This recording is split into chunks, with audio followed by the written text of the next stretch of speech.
Hi,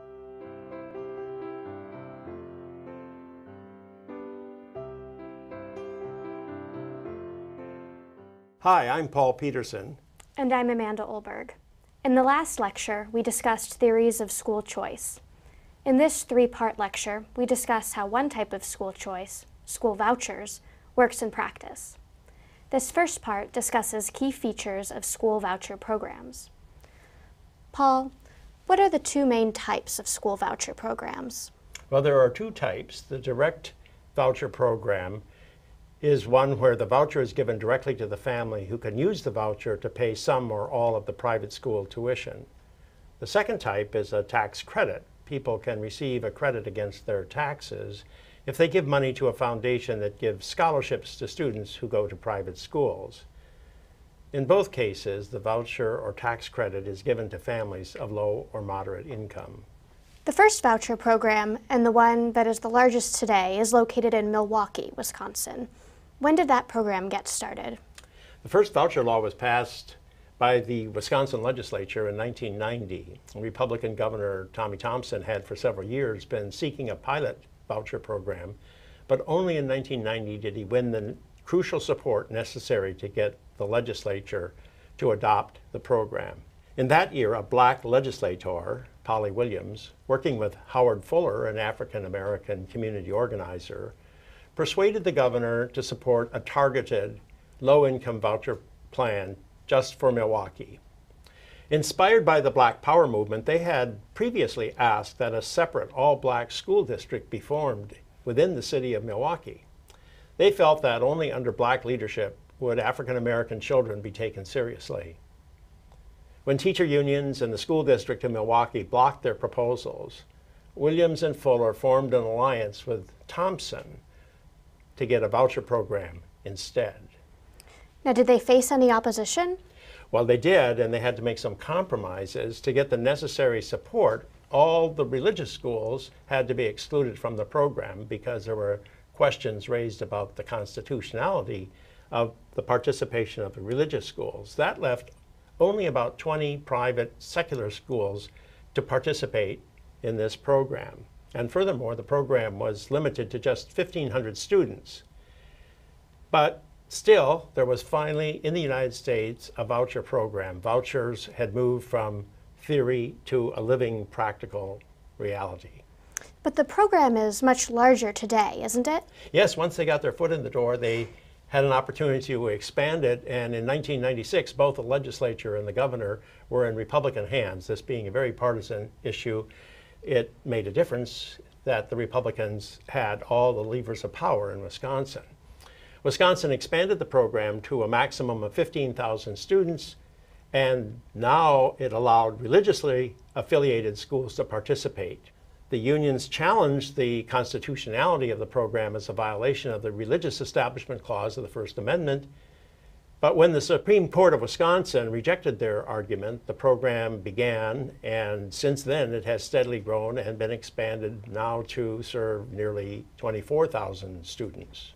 Throughout the 2 decades since the program was enacted, the controversy over it has been continuous. The Wisconsin Education Association, the largest union in the state, and the Pro-Voucher Coalition have fought one another on every front.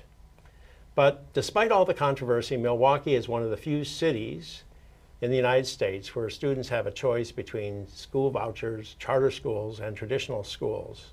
About half of the students in Milwaukee attend traditional public schools, but the other half is going to some kind of school choice program, including the opportunity to go to schools in the suburbs.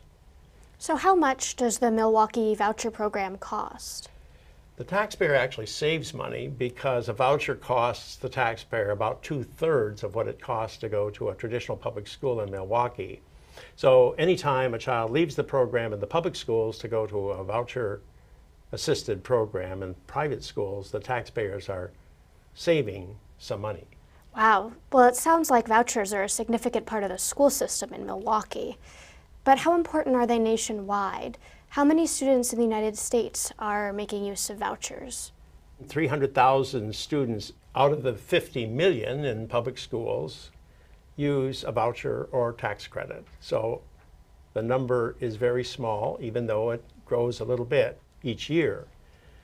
So in the end, you have to say vouchers are a very small part of American education, much smaller than the public debate over them is. School vouchers provide government funds to families who wish to send their children to private schools. How many and what kinds of private schools can families choose among? Well, over 90% of the students in the United States attend public schools. It's just about 8% today, a little less than in the past, who attend private schools. And it's important to realize that only a small portion of these students, less than 20% of all private school students, attend one of the expensive independent schools known as a pathway to elite colleges. So only about 2% of all students attend the very expensive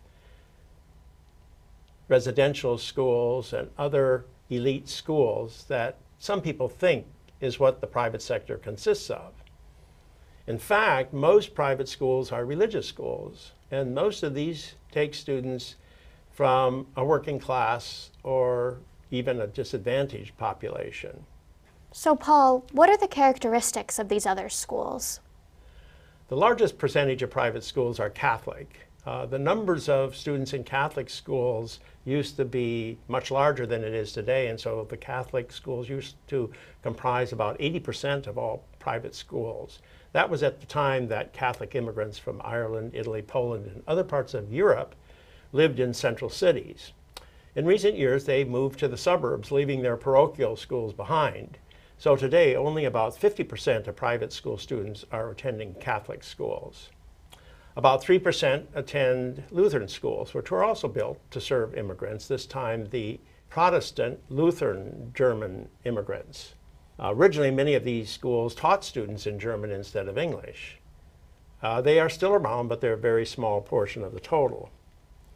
A much more significant group is the evangelical, Protestant, or Christian schools, which were established in the South in the 1950s and the 1960s at the time of public school desegregation. They continued to provide a culturally distinctive kind of private education. And there are a variety of other private schools, Jewish, Episcopalian, Muslim, and so forth, which serve another 15% of the private school population. So it's an extremely heterogeneous sector of our educational system. Is more money spent per pupil in the average private school compared to the average public school? Well, many people think so because they tend to think of these elite private schools as the typical private school instead of the unusual private school. In fact, the amount of money that's being spent per pupil is considerably less, maybe about a half to 2/3 of what is being spent in the public sector. And teacher salaries are lower in the private sector as well, about 3/4 of the cost in public schools.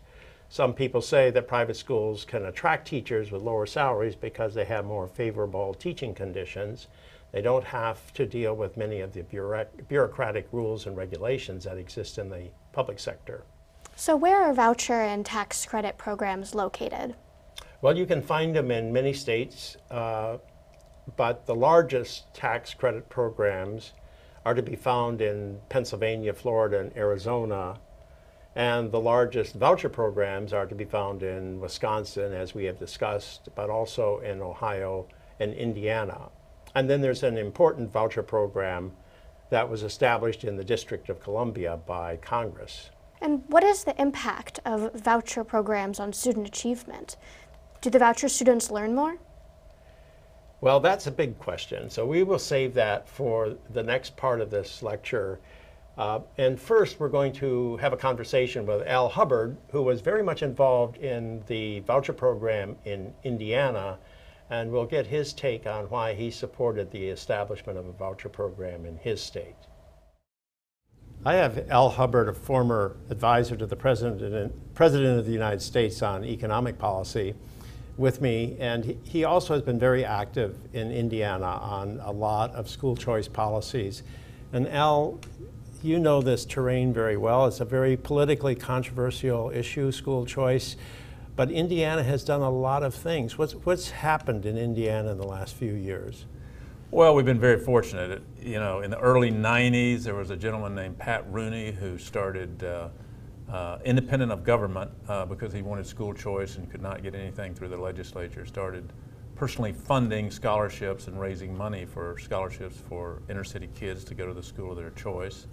And Milton Friedman placed the Friedman Foundation, which he endowed in Indianapolis, which was also a big help. And over time, a lot of people got very active and very involved in trying to promote more school choice for Hoosier kids and Hoosier parents.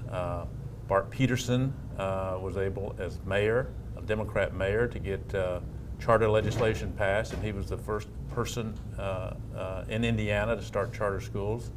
And then Mitch Daniels, who was our most recent governor, currently the president of Purdue, he, as governor, along with the leader of the House, the Speaker of the House, Brian Bosma, David Long in the Senate, they passed the most dramatic reform legislation that's been passed in the country, providing vouchers for about half our kids and expanding charter schools, and also changing the rules on collective bargaining. Well, what's been the consequence of all this? Now that Well, it's happened, are that's kids it. really doing any better as a result? Well, it's too early to tell. Well, certainly in the charter schools, we have a number of incredibly successful charter schools that, they're not selective, but their kids are doing extremely well. And when it comes to vouchers, just to show you how there's a pent-up demand, I think this year's our second year, and we have 20,000 kids who are on vouchers, and there were none 2 years ago. Well, that's a pretty rapid change. Now, how is this impacting the public schools? Are they suffering? Are they losing money? Are they losing resources? Are they complaining? What's happening? Well, they're definitely complaining, and of course they claim they lose money, and in terms of the total amount of money they lose, but in terms of the money per kid is actually increasing. How does that happen? Well, the vouchers are funded at around $5,000 per kid. I think it's a little bit less than that, where the public schools kids are funded at around $12,000 or $13,000 per kid. So when the kid leaves the public schools, he takes $5,000 with him, but leaves $8,000 in the public schools. So the actual dollars per kid goes up in the public school. Well, then the public school should like this program. Well, one would think they would, but the good news is, the positive for education in the state is public schools feel the threat of competition, and so they know they have to improve, or they're going to keep losing kids and become less and less important to educating our kids. Well, is this going to grow, or is this peaking out? Oh no, it'll keep growing. I mean, our challenge now is, the private schools have to start growing. We're worried about supply. When we started 2 years ago, we had 25,000 empty seats in private schools. We've already used up 20,000. So, and the problem is 5,000, it's a little under 5,000, about $4,800 a kid is really not enough to fund a school without some sort of supplement. And so we hope over time that we can increase that through the legislature, and we need to expand supply. So how do you see the future? Is this that we will have a choice-based system of education in Indiana in the next few years, or not? Oh, well, I think it will continue to expand, but it's hard work, and the teachers union is very, very aggressive at resisting the expansion. But my own feeling is that I don't know how long, 10, 20, 30 years from now, we will have a true open market in public education, and we'll look back and think, I cannot believe we used to restrict where people went to school and force them to go to a failing school, as opposed to letting, the American way is to let people choose, what they, where they want to get what they want to consume.